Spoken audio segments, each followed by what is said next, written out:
بسم اللہ الرحمن الرحیم الحمد للہ رب العالمین والصلاة والسلام علی محمد سید الانبیاء والمرسلین وآلہ الطاہرین الذین اذہب اللہ عنہم الرجس وطہرہم تطہیرا.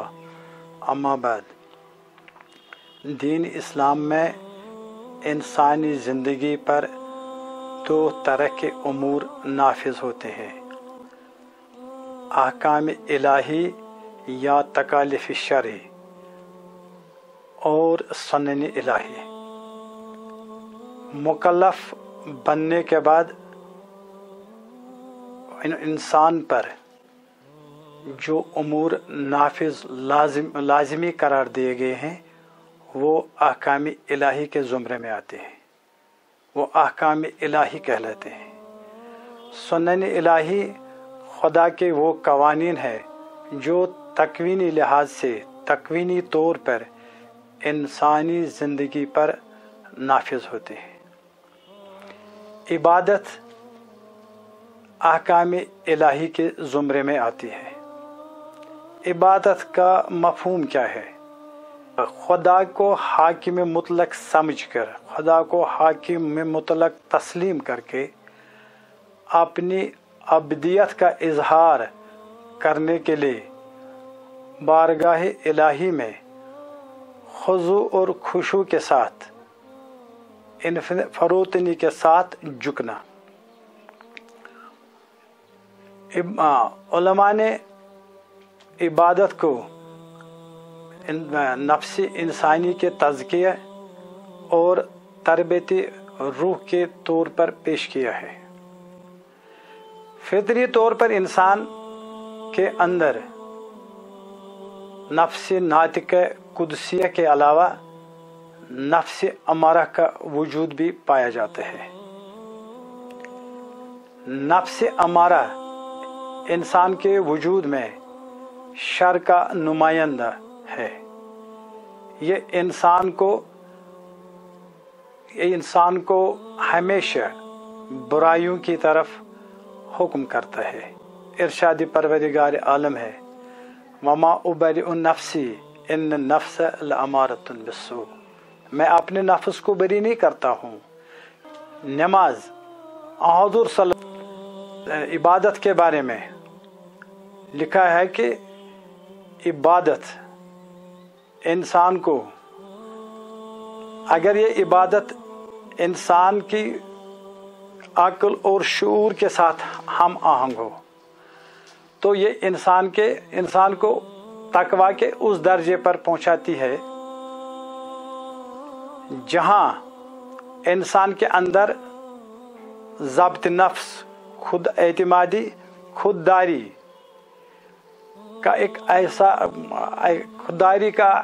ایسا مادہ پیدا ہو جاتا ہے کہ اگر انسان ایک خطرناک عفونت آلودہ، اخلاق کے لحاظ سے گرے ہوئے ماحول میں بھی رہے تو وہ گرا ہوا ماحول اس کو کسی بھی صورت میں متاثر نہیں کر سکتا ہے.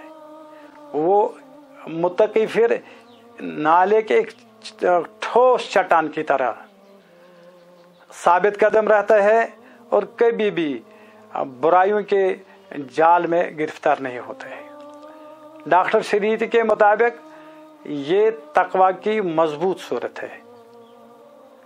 ورنہ ایسے متقی لوگ بھی ہیں جو برائیوں میں پھنسنے کے خطرے سے بچنے کے لیے غاروں میں، سوسائٹی سے بھاگ کر غاروں میں پناہ لیتے ہیں.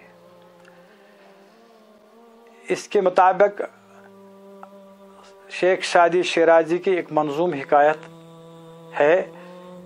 آپ فرماتے ہیں: بدیدم آبدے در کوہ سارے، بدیدم آبدے در کوہ سارے، قناعت کرد در دنیا بگارے. چرا گفتم کہ در دنیا نیائی، کہ بارے بند از دل برکشائی. گفت بگفت آنجا پری رویاں نگزند، چنگل بسیار شد پیلام بلغزند. میں نے ایک عابد کو ایک پہاڑ پر دیکھا. وہ ایک غار میں رہتا تھا. میں نے اس سے پوچھا کہ آپ سماج میں کیوں نہیں آتے ہیں, شہر میں کیوں نہیں آتے ہیں, سوسائٹی میں کیوں نہیں آتے ہیں, کہ کہیں آپ کے دل کی کلی بھی کھل جاتی.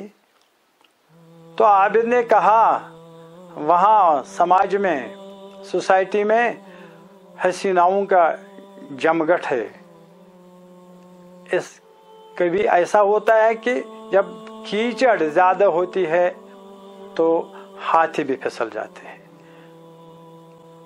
ڈاکٹر شریف کے مطابق یہ تقویٰ کی بہت کمزور صورت ہے.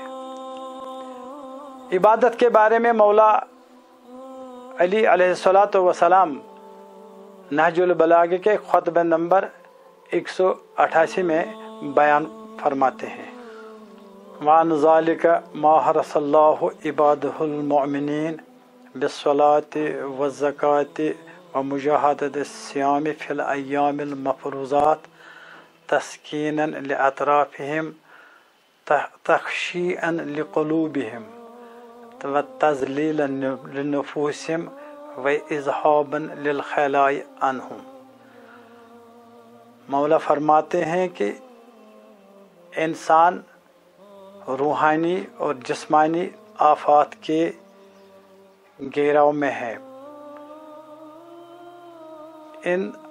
اس لیے ان آفات اور بلیات, ان آفات کے حملے سے, جسمانی اور روحانی آفات کے حملوں سے محفوظ رہنے کے لیے اللہ تعالیٰ نے انسان پر, مسلمانوں پر یا انسانوں پہ